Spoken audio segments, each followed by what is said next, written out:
যুবকের আপত্তিকর কাণ্ড, মারতে গেলেন শ্রাবন্তী। অভিনয়ের পাশাপাশি স্টেজ পারফর্ম করতে দেশের বিভিন্ন স্থানে যেতে হয় অভিনেতা অভিনেত্রীদের। টলিপাড়ার তারকারাও এর ব্যতিক্রম নন।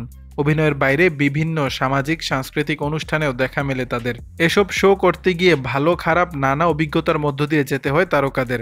সম্প্রতি এমনই একটি অনুষ্ঠানে অংশ নিতে গিয়ে তিক্ত অভিজ্ঞতার মুখে পড়লেন অভিনেত্রী শ্রাবন্তী চট্টোপাধ্যায়। সামাজিক যোগাযোগ মাধ্যমে ছড়িয়ে পড়েছে সেই ভিডিও, যেখানে দেখা যাচ্ছে শ্রাবন্তীকে দেখার জন্য তীব্র ভিড় জমেছে। অভিনেত্রীকে হেঁটে মঞ্চে পৌঁছানোর জন্য বাঁশ দিয়ে ঘিরে রাস্তা করে দেওয়া হয়েছে। সেখান দিয়ে হেঁটে মঞ্চে পৌঁছানোর চেষ্টা করছিলেন শ্রাবন্তী। এ সময় তাকে দোহাত দিয়ে ঘিরে নিরাপদে মঞ্চে পৌঁছে দেওয়ার দায়িত্বে ছিলেন নিরাপত্তারক্ষীরা। এর মাঝে অভিনেত্রীকে দেখতে, তার ছবি তুলতে, এমনকি ছুঁয়ে দেখার জন্য ঠেলাঠেলি করছিলেন অনেকেই। শ্রাবন্তী যখন হেঁটে মঞ্চের দিকে যাচ্ছিলেন তখন একজন যুবক অভিনেত্রীকে অশালীনভাবে স্পর্শের চেষ্টা করেন। বুঝতে পেরে তৎক্ষণাৎ চোটে তাকে মারার জন্য উদ্যত হন অভিনেত্রী। একজনকে থাপ্পড়ও মারেন তিনি।